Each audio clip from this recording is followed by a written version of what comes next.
Welcome to People Are the Point. I'm your host, Mark Concannon. Let's talk about the people.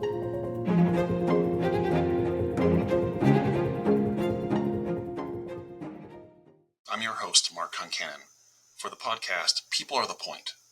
Today I will have Jason Liebrecht joining me.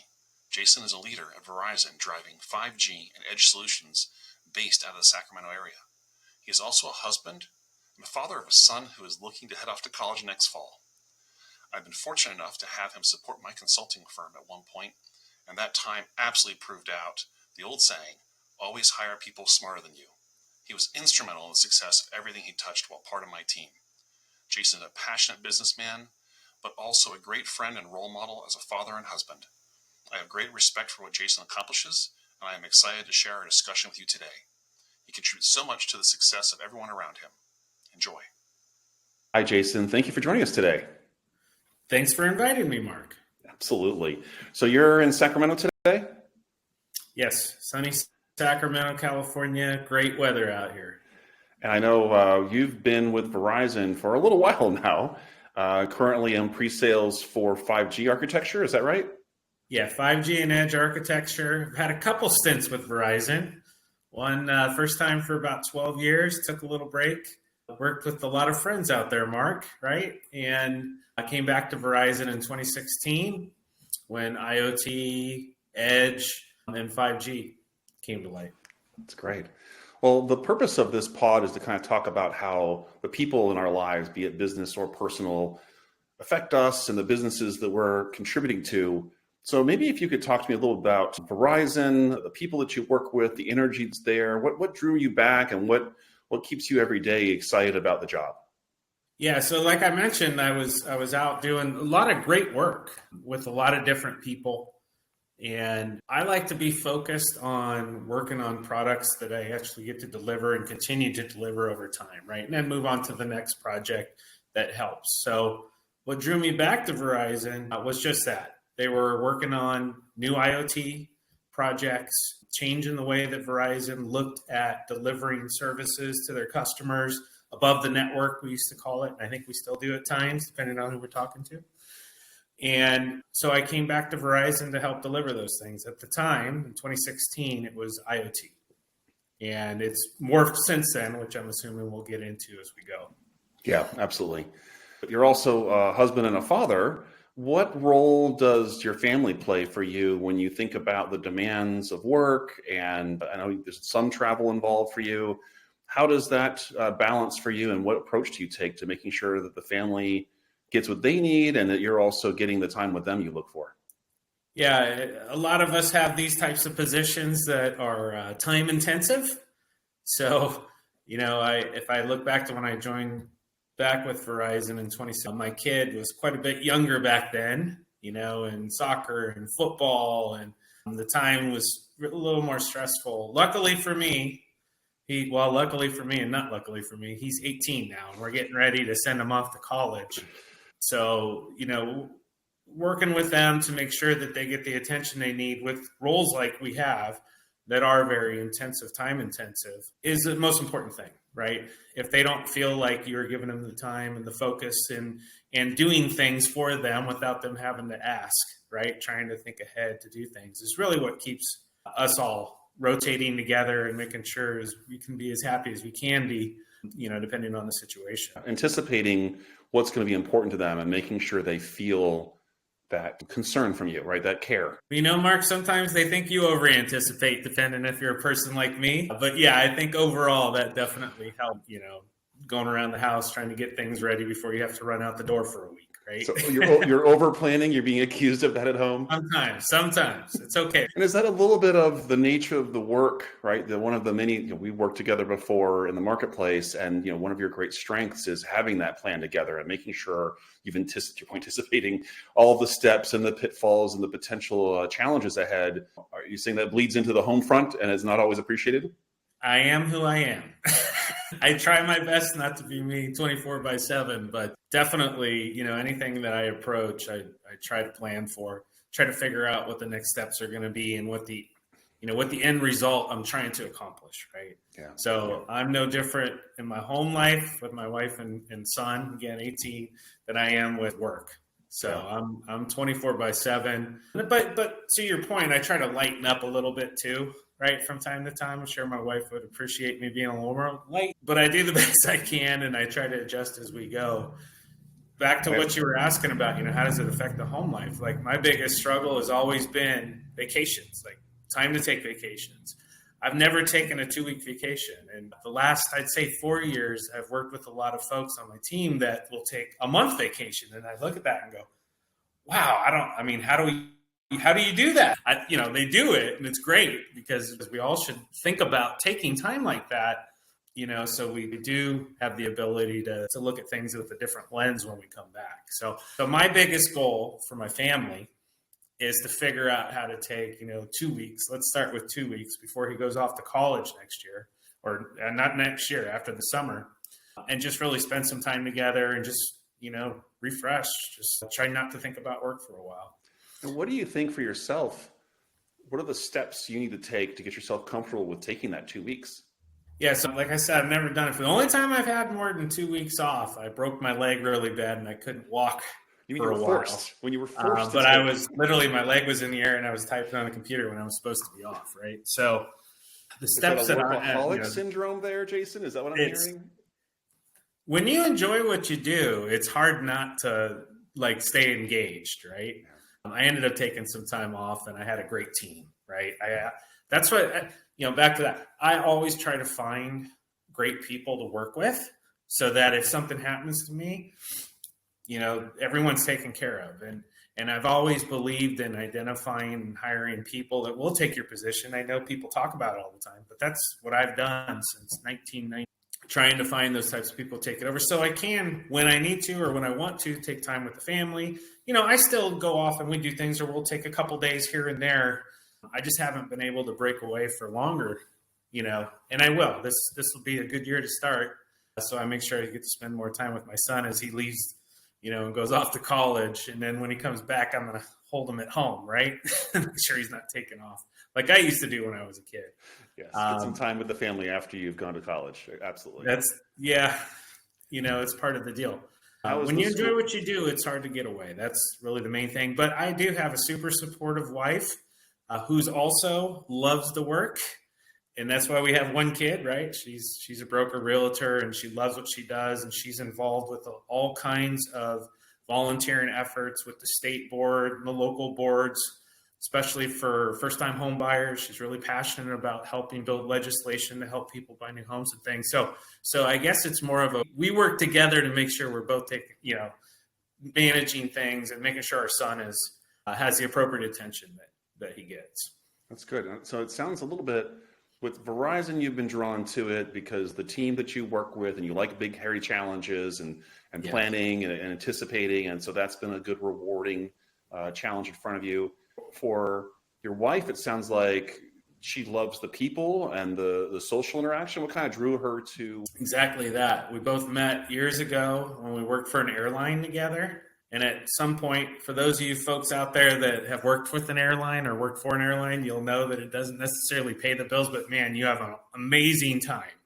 So one of us had to kind of branch off and get started on the career, which I did first. She quickly did after that. What she found out going through a couple different iterations of work types was exactly what you said, Mark. Similar like we had at the airline, she enjoyed working with people, the public. She has a much better personality than I do. I can tell you that for a fact. You've met her, you know that. I'll back you up on that one, Jason. No insult, but yes. she's amazing. So, that was just a natural fit. And we came across when we bought our first house, the person that helped us with the loan, just a great guy who was very helpful and things. And I just picked up the phone and called and I said, the wife's really interested in something. He goes, she's hired. Are you kidding me? She wants to, she's hired. Have her come in. We'll start at the desk. We'll have her go work on her license and go from there. And it's been, all uphill from there. And she just loves what she does. That's the most important thing, right? If people are doing what they enjoy doing, that reflects through the whole family, including with parents and extended, like my brother, right? No, so As you think about, so switching back to you and the current work in front of you, as you think about the challenges you're taking on, how do you feel about this year? What excites you about next steps with Verizon and what they're doing in the marketplace and the challenges you're taking on? Yeah, so like you mentioned, I'm going to start with, look, I typically move myself in positions to do new challenges. I'm the guy that you want to kind of throw into the fire with the hose. And then, when things get under control, put in someone that's better at replenishing the environment, right? Keeping it going and foster it. So, so our organization is part of what they call 5G acceleration. We work on private wireless network, neutral host networks, basically the infrastructure, the new infrastructure that large enterprises and small and medium businesses need to cover. And what I specifically do there is nowadays, I've just recently been focused on doing what we call above the network solutions, right? We can talk about all kinds of names, but the types of use cases above what our infrastructure puts in place, that's what I focus on. So there's a lot of new things coming. Everybody's talking about Gen AI, but we've all been doing AI ML for years, right? So that's just another element, another level. So the company is definitely, looking, how do we make things easier for our customers, right? Yes, you pick up the phone because we're a network company. That's what everybody thinks of us as. But we have continued to deliver really complex solutions for our customers. And our goal and my organization is to figure out how to make that easier for customers, right? Make sure we define. I have distinguished architects on my team, top in the company, who try to figure out, okay, what kind of technology did we put in place? What do we have off the shelf? How does that work? Is there some other teams we need to get involved? But to make it easier for the customer, right? Happy customers, come back. Yes. And that's got to be one of the fun parts, background to the people side of all this.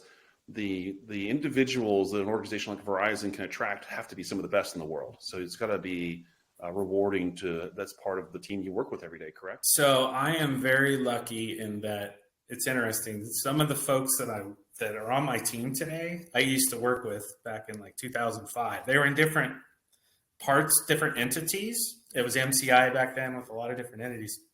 Folks used to call us infrastructure people, right? Managed services infrastructure people. But some of these folks on the team, they've designed entire infrastructure networks for stadiums and things. And we still do a lot of technology in those arenas, right? And different verticals. So it's pretty amazing. I'm lucky in that I get to work with these amazing architects that you can just say, here's the problem, go figure it out. Or, hey, I was thinking this, what do you think? And they'll design a crazy solution that you could never think of by myself, and say, hey, this is what we need to do. Just was reviewing a platform that Verizon was working on a long time ago that has just an amazing amount of data and data lakes worth of data. And I was trying to figure out how do we kind of revive this arena. And one of the gentlemen that work on my team, one of the architects, was like, hey, that's really an API play, right? Like that's the kind of stuff that we've been talking about that we can get to our customers that other entities can't really provide. So it's like, man, I didn't really think of that, but that's exactly what we need to do, right? So it's like that almost every day. We get the opportunity to identify new things, figure out what, based on our customer conversations, what we can do, who we know, who we come across, and how do we package that and get it up to make it available. So it's interesting. I get to work with a lot of different divisions in my role, which is really cool. Things that some people probably never heard of inside of Verizon Business, there's technology product development, there's global network and technology, and then within VBG, there's a bunch of different teams, right? But amazing technologists in all of these areas that are doing a lot of different things, and it's fun to be a part of a team that gets to work together for all of those different organizations and deliver these services, right, directly to the customer. That's what I get to do in Verizon Business Group. So, yeah, it's great. Right now, you're more pre-sales, you said, correct? We're called global pre-sales, but we do everybody's throwing around the term complex solutions. They're difficult, right? Yeah. They're not just, here's a couple SKUs, go have fun with it. You got to work with customers and really work around the edges to make sure that we're going to meet their business need and make sure they have ROI and these things, right? So it's a little more complex than what you typically think about that we deliver. So that's what our organization does. That's why we're there. It's, I think, it's, as a consumer, we often don't understand the complexity behind it. We just think the cell phone. My organization's been doing a lot more with autonomous cars and flying taxis and a lot of these very cutting edge technologies that are absolutely dependent on telecommunications and fast response times. And, we're getting a lot deeper into your more space. and more every day, isn't it? Yes. And we're finding just how complicated you all have to take on these challenges. So appreciate those world leading engineers helping us make sure it's safe and effective. It's including the CISO organization, right? So that's super important. There's just so many different organizations that work together, and the bigger Verizons might be a little different, might be a little harder in areas, but we're able, because we're separated as an organization and we get to work with these teams, and we're able to uncover and work together, move things forward a lot faster. That was the whole idea of 5G acceleration, right? Yeah. So I think what I wanted to ask about was, so it's more pre-sales, but it sounds like it's a little bit of sales and product design to some extent, or how to make sure the customers get what they want. But you've also just done sales, but you've also done infrastructure. Like, as you think about your personality and succeed across all these fronts, what is it you think that's worked for you so well to be able to wear so many hats and fit into the organization in all these different ways and still see so much success? Is there something, a secret sauce, or is it all of your anticipation of potholes that pays off? Great question. I don't know that I have the right answer, but or the best answer, but I have had a lot of roles, and you've seen me in a lot of roles. We've been friends for a long time now. Surprisingly, right? Surprisingly that it's already been so many years is what I mean. I want to say it goes back to where I first started. It was on a help desk, and within 6 months, I was running a 24/7 NOC, right? And in that NOC, I got to work with amazing DBAs and app programmers and developers and networks and system people. And I just learned so much in that first 10, 15 years. We had a great relationship. We implemented all these real cool solutions, and we put all these processes in place. ITEL, if anyone asks me, I think ITEL is still one of the best things I think I've come across in the IT industry as the framework for how you operate, right? For customers. That's what equals your customer success, is incident management, problem management, change configuration, release management, right? Keeping consistent communications with your customers. So I think that base is really what set me up for everything else, because in my role, I was kind of responsible for working with all those different organizations to make sure they all came together and we're working 24/7. Believe me, I didn't sleep many, many nights because I was in running, major incidents, right? Conference bridges. Back in the old days, is you wanted to get everybody together, conferences and driving everybody to fix problems. I think I think that really helped. Good points there, Jason. Is one, obviously, I have firsthand knowledge. You do a great job building relationships, maintaining relationships. What you just spoke to is, and then you understand that every individual offers you something to learn from and connect with. Right? You talked about the DBAs and different folks, and then you get down in the weeds. So doing the work, relating strongly with the people, learning from everyone, and building those relationships. I think that's a great answer. As you just demonstrated. In that role, I was calling customers in the middle of the night. Wow. Right? Because that was part of our SLAs, and that's what they wanted. I would ask them, hey, do you want to wait? What do you want? Right? Because I had a list of them all. That's how I started building the customer relationships. And I really enjoyed, I didn't enjoy the major incidents, but I loved working with the customers, keeping them informed. And even though they weren't happy and there was SLA issues at times, not many back then, they appreciated the customer service, right? Go back to America West Airlines. I was working with very upset passengers that I had to rebook, right, for the next day sometimes. And so, that's kind of built the base, but always focused on the customer is important. And that's kind of where I started and how all the rest of those roles came to me. And so in those days, it was, I'm trying to solve your problem, there's something wrong. Now it's still a little bit of solve the problem. I'm trying to bring you a solution that's going to resolve a challenge, right? When you're talking about your new role, your current role at Verizon. And so this is more sales, that was more problem solving for reactive, right? Kind of Yeah. perspective. Oh, absolutely. This is more anticipatory. So getting back to, some of the strengths you get teased at about home. In this role, though, now post-COVID, less travel, less face-to-face, and you're more anticipatory and getting someone to be comfortable your anticipation is accurate. How do you build relationships now with folks that aren't customers yet, that are looking at solutions if you can't be in person as much? Or are you? Yeah, so absolutely. We all went through that, the COVID times, and everyone was really leery about traveling when we could. Those first couple of years, I tried to get out as much as I could in front of people. We were at that time, the team I was a part of was smaller. It's 5G Acceleration was a lot smaller. So we were architects and doing some business development, right, with direct customers. Our customers are actually our field sales, enterprise markets, and my team specifically today, the SA Solution Architect Organization. So we really had to kind of stay connected with all those folks. And we do. You reach out to them on Slack, you call them, you get on, online like this. And those were the ways to keep connected when you couldn't get in person, right? But every opportunity you were traveling, you definitely, the smart people would try to figure out, okay, who's going to be in that area, and let's make sure we, get a coffee or something, right? And we did that. My role is more from that BD architecture role today, right? As of about 6 months ago, into, okay, now you guys really need to do the architecture team, because all of us, all the folks that were part of our organization did such a great job of showing progress in what we do. I mean, I'm not going to go too much into it here, but if you go off and look online, you'll see a lot of great conversations about private networks and those things, specifically for Verizon. We've just been really happy with the work we've all put in over the last couple of years to get to the point we're at today. And so my team is now able to be just focused on the architecture. These folks are distinguished architects. There's only one higher level master architect in our company.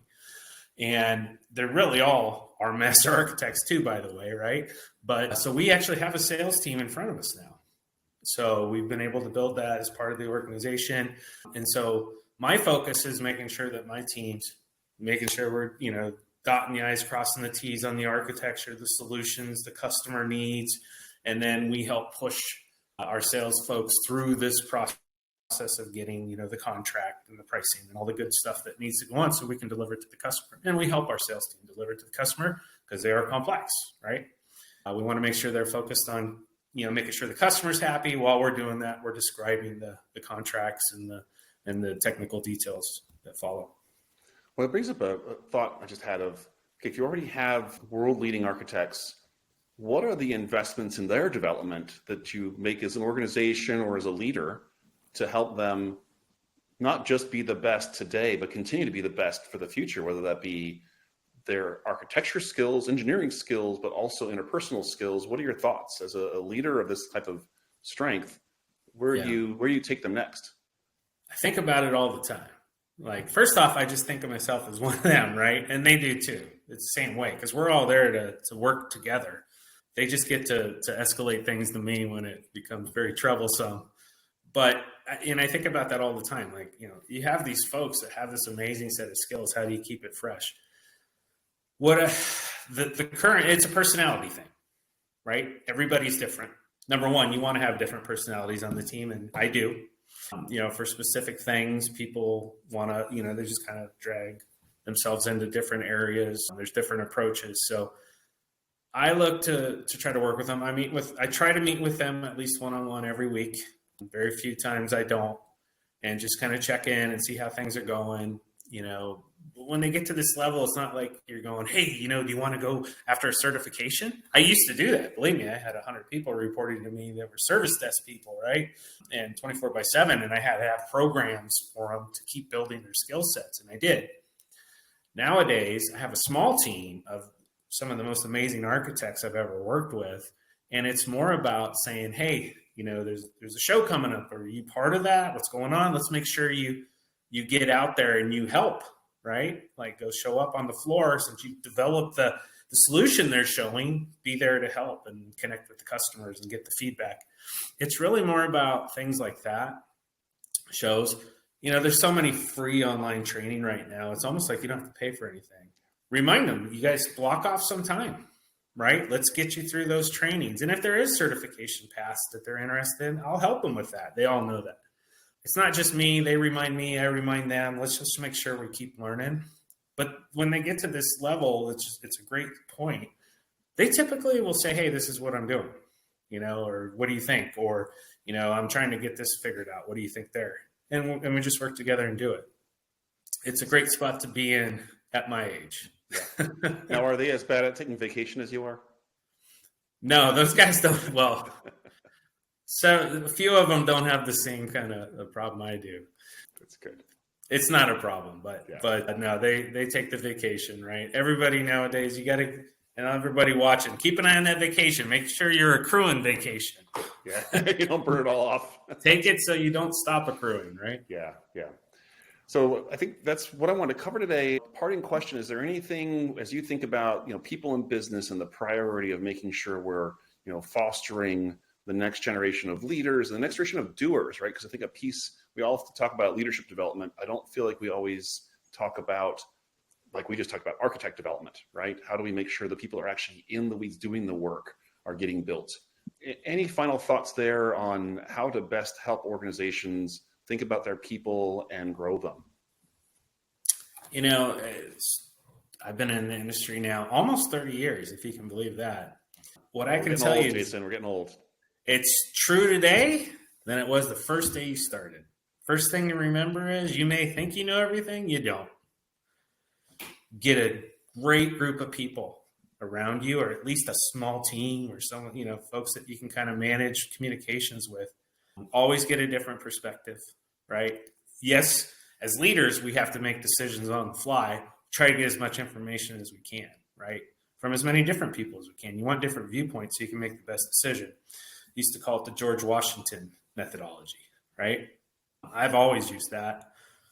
And when I was a little kid I don't remember which teacher talked to me about that, but it was pretty smart. What was the story on George Washington? He never made a decision if he didn't have to, unless he pulled in all of his lieutenants and had conversations, wanted different viewpoints before he made a big decision on what to do.